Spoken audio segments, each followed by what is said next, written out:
This homeless man is just sitting quietly on the train. Peace is soon disturbed when a group of young thugs enters the wagon. The thugs bump into two other passengers, making it clear that they are looking for trouble. One of the other passengers shows them a gun, but the leader of the thugs, Anton, is not scared of it. Anton and his group manage to scare the other guys, who plainly walk away. Get you. After telling his friends that they are going to move some weapons this week, Anton sees the homeless man and thinks that this is a good time to make some new friends. The young troublemaker tries to steal the man's alcohol, but the man grabs his hand and holds tight to it. This man is not just any homeless man. In fact, his name is John Reese, a special agent who has seen quite some action in the past. Anton tries to pull his hand away, but John holds it firmly. Then, he decides to release it, but Anton is still not happy. He teases John, saying that he has not brought enough alcohol for the whole group. You bring enough for the whole group?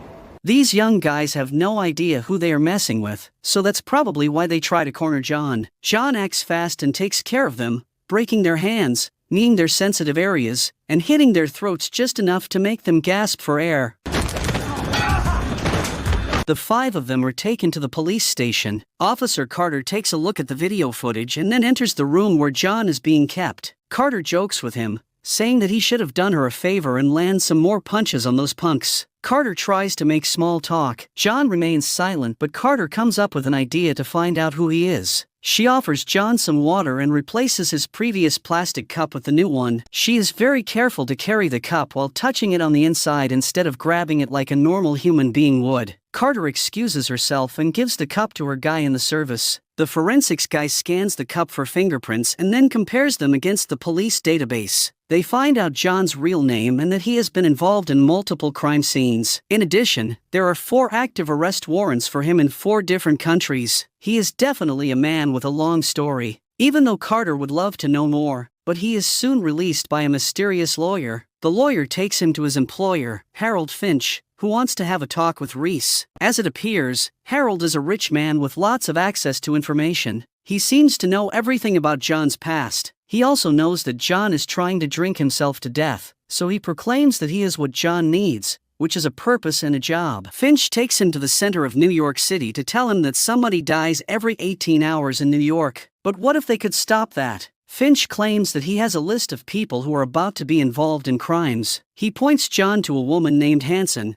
and tells him that something is going to happen involving her. The problem with Harold's list is that he can't know if the name on the list is going to be the victim or the perpetrator. Therefore, he wants John to follow this woman, find out what is going to happen and save the victim involved. On the other hand, John believes that Harold is just a rich man who is stalking his ex-girlfriend, so he plainly walks away. Harold's men try to stop him, but John handles them in a matter of seconds. Later, Reese spends some time in a hotel, shaving in order to change his appearance. That night, Finch sets him up by playing a recording of a murder that took place 3 years ago, right inside the next-door hotel room where John is spending the night. Finch jokes by saying that John is too late, adding that he was also late for his friend Jessica. This reveals that Reese had a girlfriend he loved and lost. Although John is angry at Finch, What the hell do you know about it? It's the truth. he is convinced to work with him because they could potentially save some people by sticking together. Harold takes him to a place he uses as a center of operations, and John realizes that Harold's list does not include names but rather the social security numbers of the people potentially involved in crimes. John gets to work and narrows down Hanson's enemies to 2 people. One of them could be a lawyer named Wheeler, The first is Wheeler,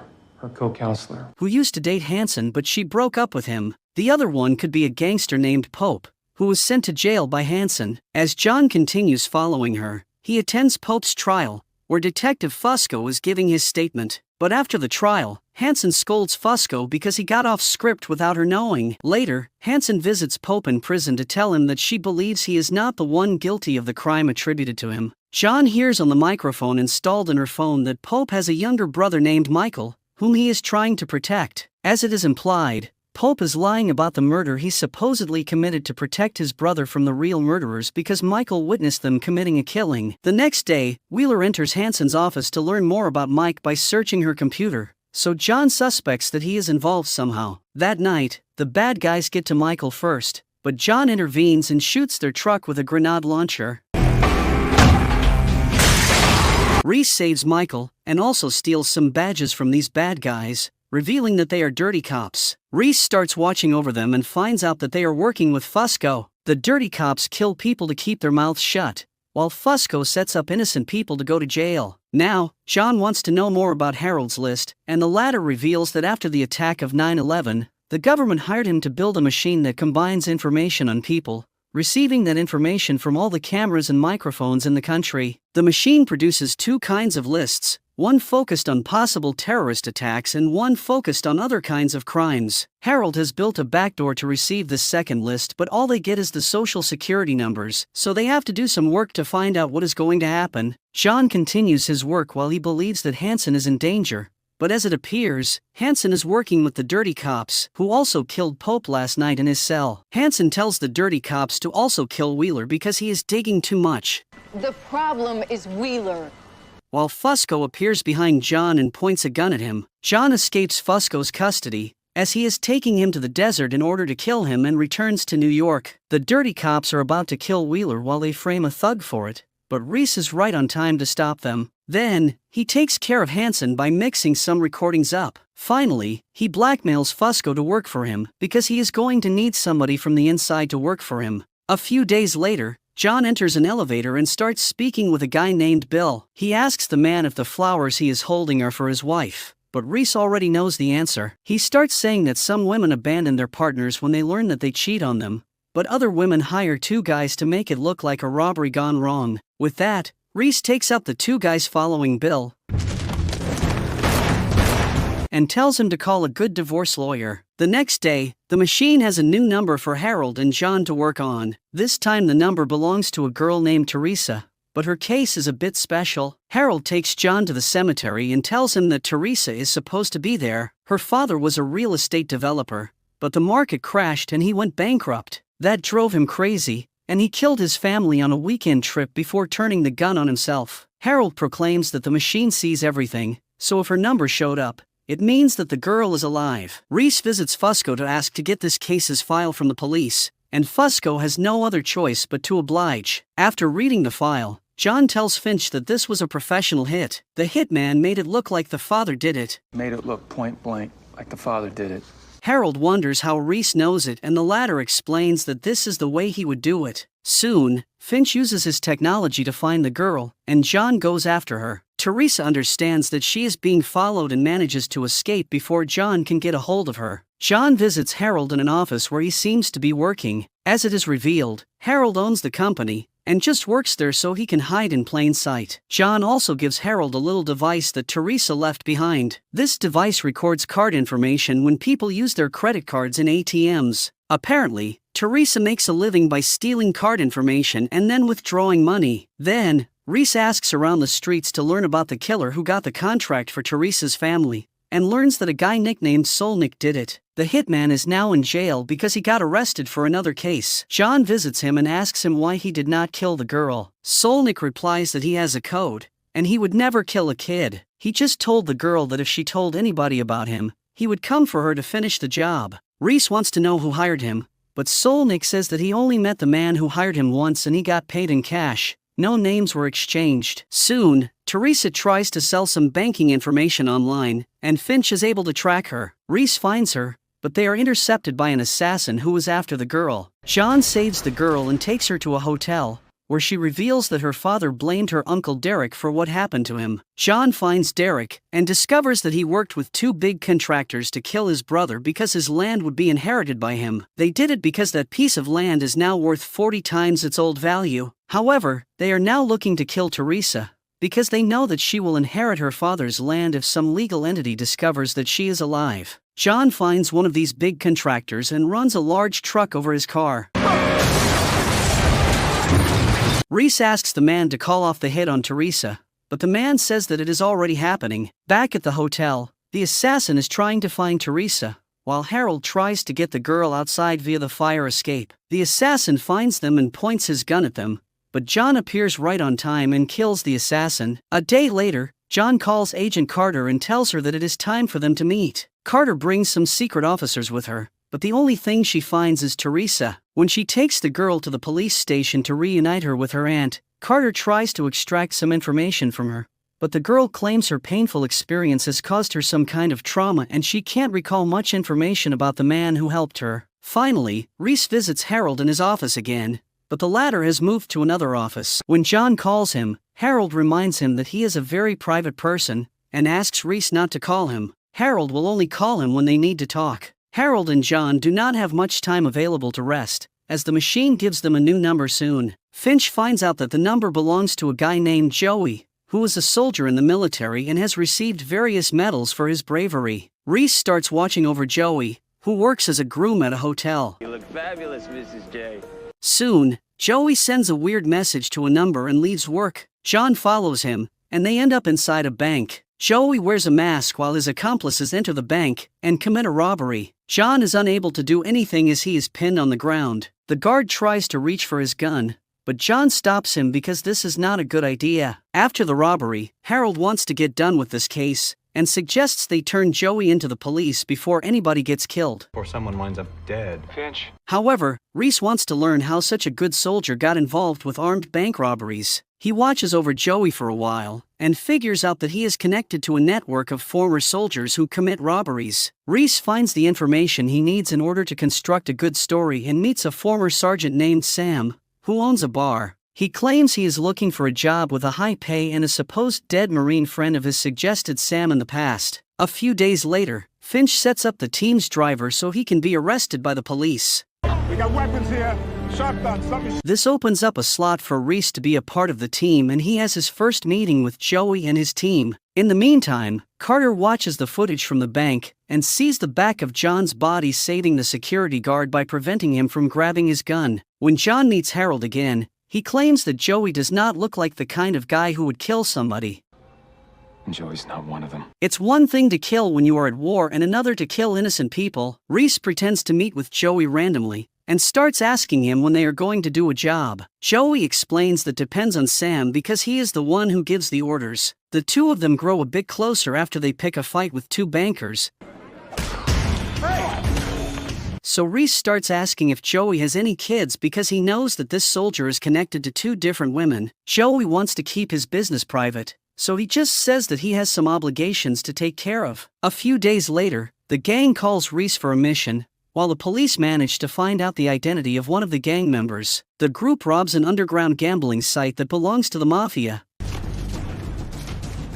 and they leave the place right before the police get there. Sam prepares the team for another hit, and Harold believes that it is time to put an end to this. Reese asks for some more time because he wants to protect Joey. He's learned that one of the women he meets is his girlfriend while the other one is the wife of his buddy at war. His buddy has a daughter, and Joey has made it his mission to gather some money for her so she can grow up comfortably.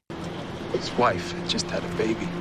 John joins the gang in their next mission, which is to steal the evidence of a case that has something to do with somebody named Elias. Finch discovers that Sam is setting the team up and warns Reese about it. When the guys hand the case files to Sam, he kills them, but Reese manages to save Joey and advises him to skip town.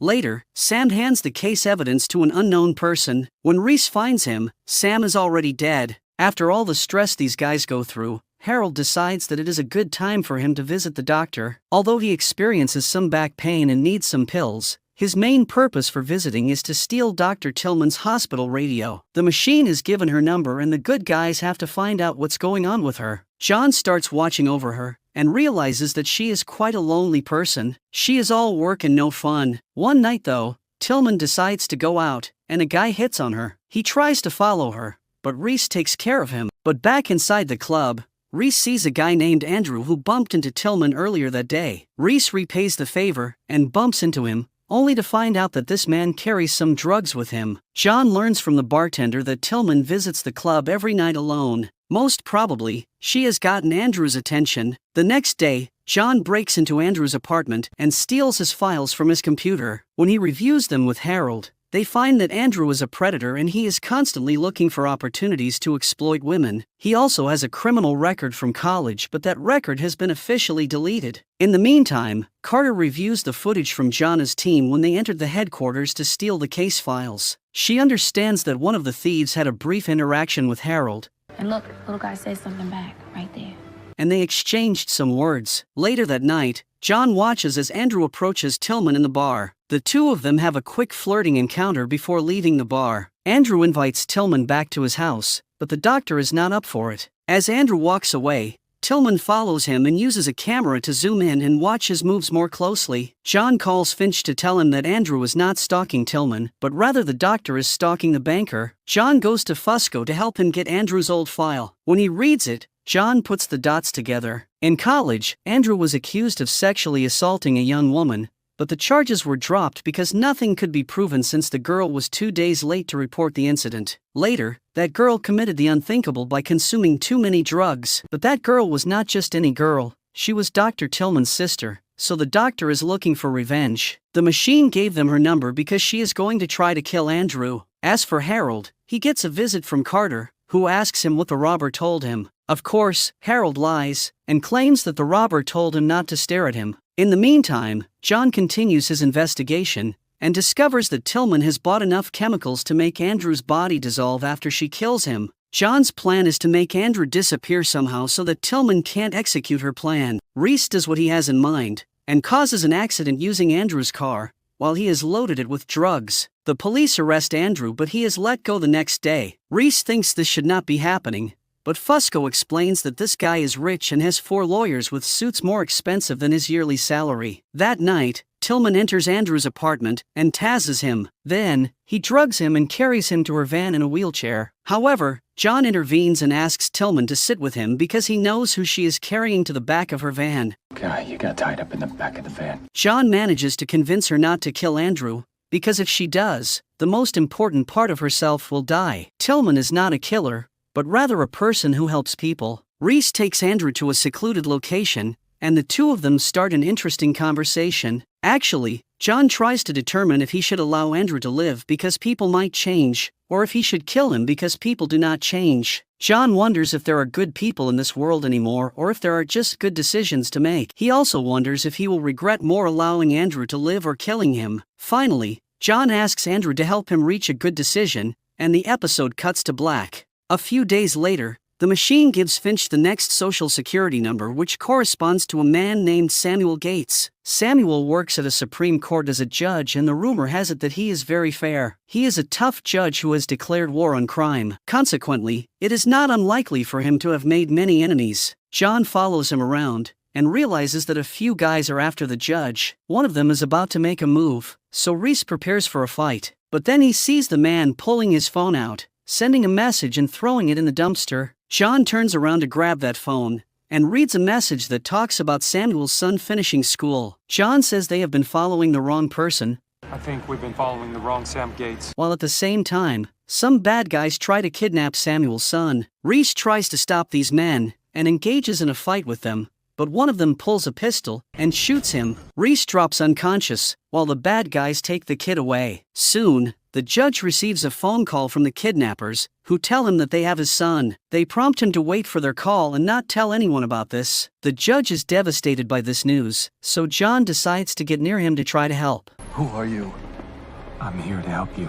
He tells the judge that the kidnappers will keep his son alive as long as he is useful to them. Samuel wants to know who John is, but he is just somebody who is trying to help. The two of them get to the judge's house, and the man wonders how the kidnappers got past his alarm. John tells the judge to wait for the next call of the kidnappers while he goes to the nanny's house. As he does, he is on the phone with Finch, who is trying to hack the cell phone company in order to trace the phone call the kidnappers made to the judge. For now, Finch can't do it, while Reese finds out that the nanny is dead. Most probably, the kidnappers got past the alarm by extracting the code from her. Kidnappers killed the nanny. Later, Finch helps John find one of the guys he saw earlier, and Reese beats him up. When the man falls unconscious, John uncovers his chest and realizes that he has a tattoo that means he is a member of a gang called SP9. Originally, this gang is from Eastern Europe, but somehow they are here now, or they have opened a branch in New York. That night, the kidnappers call the judge, but what they want is not money. They want the judge to throw the case of a woman named Angela. If the woman walks free, then they will give Samuel his son back. When they hang up,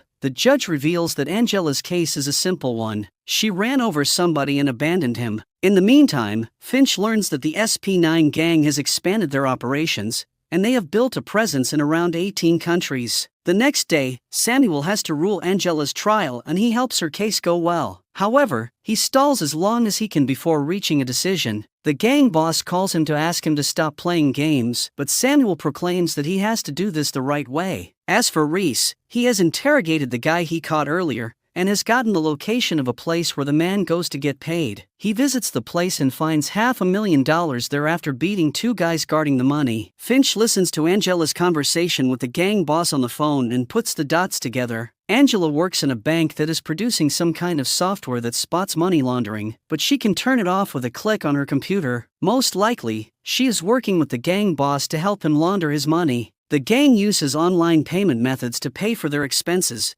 including human assets such as lawyers. The next day, Finch pretends to be working at the bank and steals some information from the servers. As the trial continues, John tries to find Samuel's son, but the kid is not in the place John believed him to be. Since the judge has no news of him, he is forced to free Angela of all charges. Not guilty on all charges. The gang boss calls Samuel to go pick up his son, but John knows that they are going to kill the judge. When Samuel arrives at the location, the bad guys prompt him to say goodbye to his son, but Reese appears with Angela and cites the information he knows. Angela turns the algorithm off for 3 minutes every morning in the bank so the SP9 can perform their transactions. That's how she is connected to the bank. The gang boss believes that the whole operation is burned. The operation's burnt.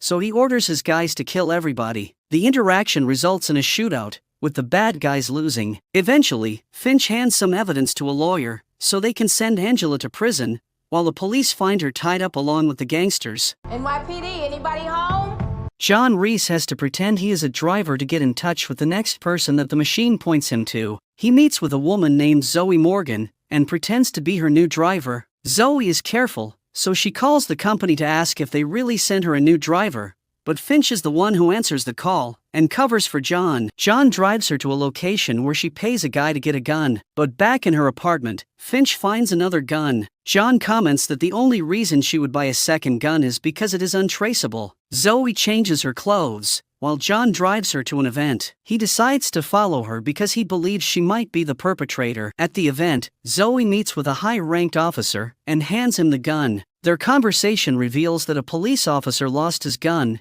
and Zoe just retrieved it for him to save him the trouble. Lastly, John drives Zoe back home, and she tells him to meet her again tomorrow. Be here tomorrow, 10 sharp. Finch asks John what he believes is going on, and the latter explains that she is a fixer. She does some favors for money. In a case like hers, there might be many people who would want her dead. In the meantime, the police find the dead body of a man who used to be the main suspect in an old case involving a dead woman named Marlene Elias. The case file that was stolen in earlier episodes belonged to her. Carter communicates with the detective who used to work this case, and he reveals quite some information. Marlene Elias was working as a waitress in a cocktail bar owned by a mafia don. The don had an affair with her, and Marlene wanted him to divorce his wife. The don got tired of her and hired this dead man to kill her back then. His case was bought by the don, and the killer walked free. Marlene Elias and the don had a son, who might be the one who ordered the stealing of the case file and killed the main suspect in his mother's case. Soon, Zoe gets in trouble with a guy named Mark Lawson, who was an heir to a huge pharmaceutical. He had her retrieve a recording showcasing his illegal affair, and after killing the reporter who had the recording, he now wants to kill Zoe as well to cut any loose ends. John intervenes and saves Zoe, while Finch poses as a major shareholder in the pharmaceutical in order to meet Mark. Harold's investigation reveals that Mark killed the woman he had an affair with, but things are a bit more complicated. Apart from having an affair with her, the woman was about to expose a huge scandal about one of the company's drugs. Mark could not let that happen, and took the girl out of the equation. John and Zoe break into the pharmaceutical's headquarters and recover some deleted files from the main computer. Finch puts the info together and finds out that the company's new drug has a mortality rate of 3%. 6 people out of 200, that's a 3% mortality rate. Which is too high. The company had tested the drug on some people, but they are all dead now. Most probably, they paid the authorities to keep this under their radar, so they could get the approval for their drug. Unfortunately, John and Zoe get caught. As they are tied up, Mark is about to kill them, but Zoe says that she has mailed a copy of the report to a person she trusts. Hope you don't mind. I emailed a copy to a friend. Mark negotiates with her and Zoe agrees to take him to the guy who has the report if he promises to let her live. Before they go, Zoe tells John that he should not have trusted her, while she slips a paperclip in his hands. John cuts himself loose, kills the guy who was guarding him, and then finds Zoe in order to save her. The team of the good guys makes the information they have public, and the pharmaceutical is brought down, finally paying for their crimes. As they part ways, John tells Zoe to stay out of trouble, Stay out of trouble. but she replies that's not an option for her.